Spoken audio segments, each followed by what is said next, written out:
I never imagined my marriage would end this way. 12 years together, 2 children, a home and countless memories.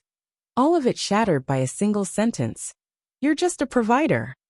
The words were so casual, as though it was an undeniable fact, as if my entire role in this marriage had been reduced to paying the bills, putting food on the table, and keeping a roof over our heads. It was in that moment that everything became clear. This wasn't an offhand remark or something said in the heat of the moment. It was how she truly saw me. Nothing more than a provider. When we first met, she was everything I had ever wanted. Smart, beautiful, and ambitious.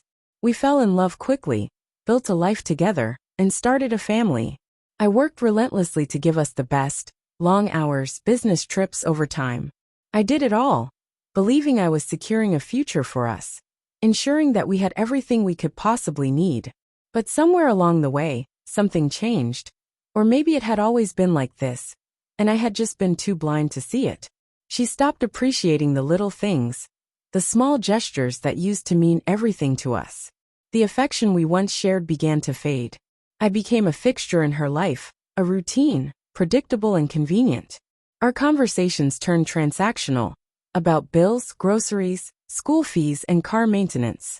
There was no more warmth, no connection, just a checklist of things that needed to be done. Then came that night, the night she said it outright. I had just come home from a long day at work and walked into the kitchen. She was sitting at the counter, scrolling through her phone and sipping on a glass of wine. The kids were upstairs asleep.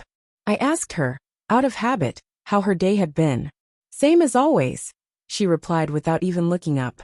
I sat down across from her, rubbing my temples as I told her about the chaos of my day.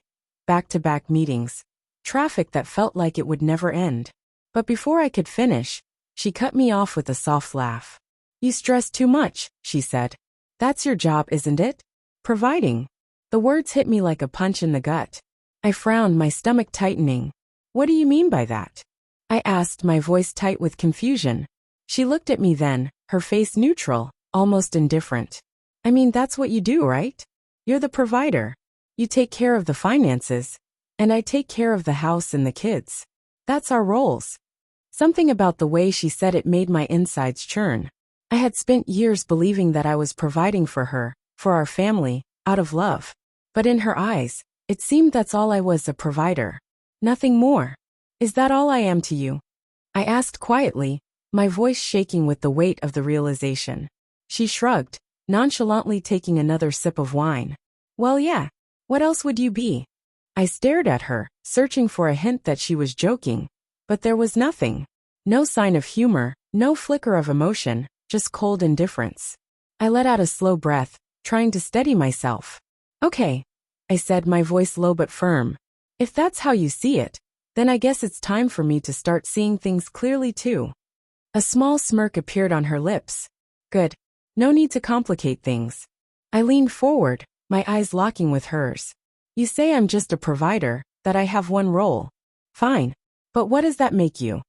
Her smirk faltered, and for a moment, I could see the surprise in her eyes. What? She asked, her voice faltering for the first time. I smiled, the bitterness creeping in. If I'm just a provider, then you're just a tool to meet my needs. Her face flushed red. Excuse me, she snapped, but I didn't back down. No, I said, my voice calm cold. That's exactly what you meant. Let's be honest here. You don't love me. You don't respect me. I'm just here to pay for things, right? So if I'm nothing more than a paycheck, then what are you? A housemaid? A babysitter? A convenience? Her mouth opened and closed, the words she had prepared vanishing, as she realized the truth in what I was saying. That's not what I meant, she whispered.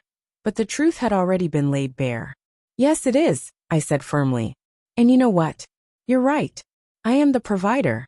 And as the provider, I've decided that I no longer want to fund this arrangement. The glass in her hand trembled as she tried to process what I had just said. What? What are you saying? She asked, her voice shaky. I'm saying I want a divorce, I replied, my voice clear.